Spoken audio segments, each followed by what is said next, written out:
E aí, já pensou em ganhar muito dinheiro com um canal de corte igual esse daqui que você está assistindo? No primeiro link da descrição temos um aulão para você que quer começar um canal de cortes e faturar muito aqui na internet. Também teremos planilhas que irão te ajudar na hora de organizar a produção do seu canal. Tá esperando o quê? Teve um episódio bem marcante na infância que, olha, sinceramente, quando a minha mãe estava grávida de mim, a minha mãe teve um sonho de uma garotinha que dizia para minha mãe que queria ser filha da minha mãe. Só que a minha mãe, ela tem uma religião que não acredita nessas coisas. Então, passou batido. Só que conforme eu nasci, fui crescendo, essa criança que aparecia era uma criança, essa criança que aparecia, ela estava sempre perto do meu berço.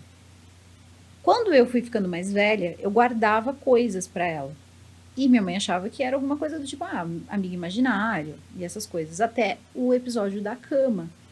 Porque eu estaria brincando com ela, eu estaria sentada na cama. E a cama da minha mãe, vocês lembram daquelas camas das nossas avós, que eram de mola e que é onde a pessoa senta, fica? Uhum. A minha mãe viu aquela marca. E aí a minha mãe começou também a sentir um pouco, acho que de medo de mim, né?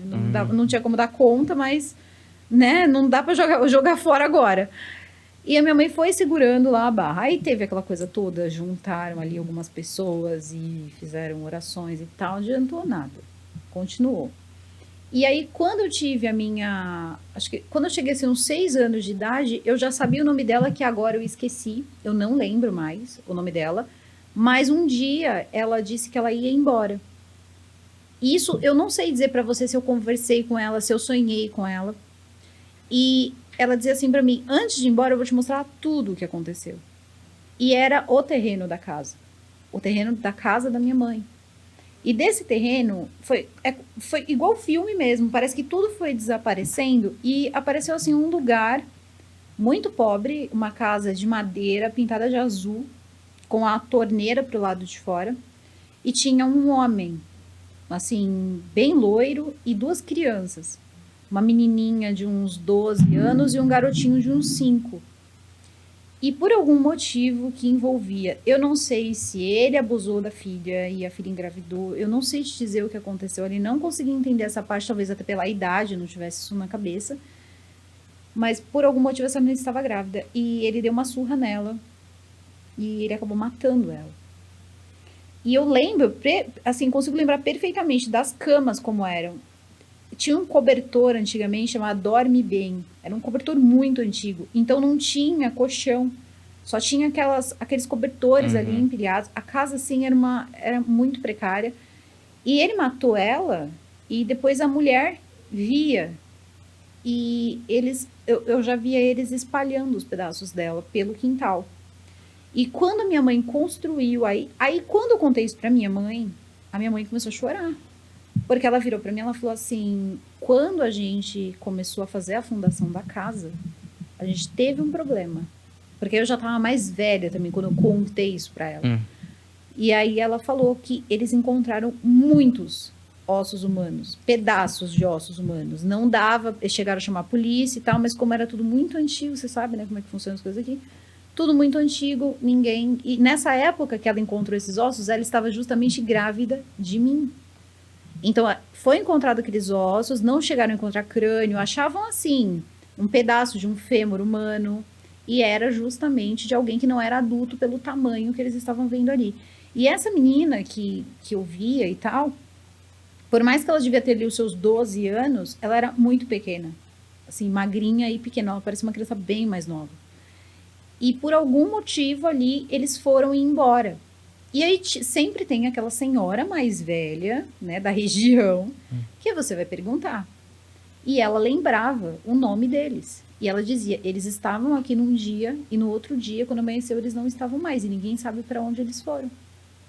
E o terreno ficou por lá, até cair na mão de um outro cara, que acabou vendendo pro meu avô, e meu avô acabou deixando para minha mãe.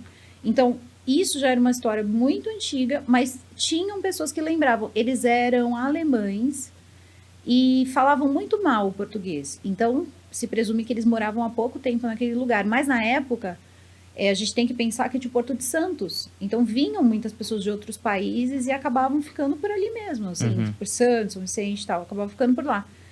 E eu não sei, eles acabaram por lá e um dia eles estavam lá, no outro dia não tinha mais nada lá. Então, e ela ficou ali um bom tempo comigo, até mais ou menos 8 anos de idade.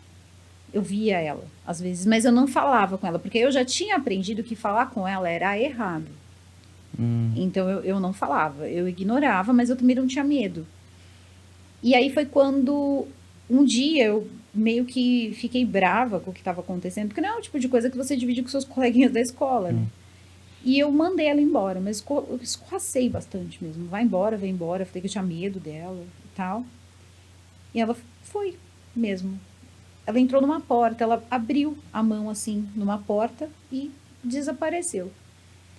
Quando eu sonhei com ela de novo, eu tinha 9 anos. Eu sonhei com ela à noite. E quando foi no outro dia de manhã, 9 horas da manhã, eu tive a minha primeira crise no coração. Foi daí que foi todo o desenrolar da doença até a operação aos 18 anos de idade. Aí eu sonhava que ela puxava uma linha que dava no meu quarto e ela começava puxando e depois eu puxava para tentar entender e ela saía do chão. E eu sonhei com ela antes de ter a primeira crise e sonhei com ela antes da minha cirurgia. Depois disso eu nunca mais sonhei com ela.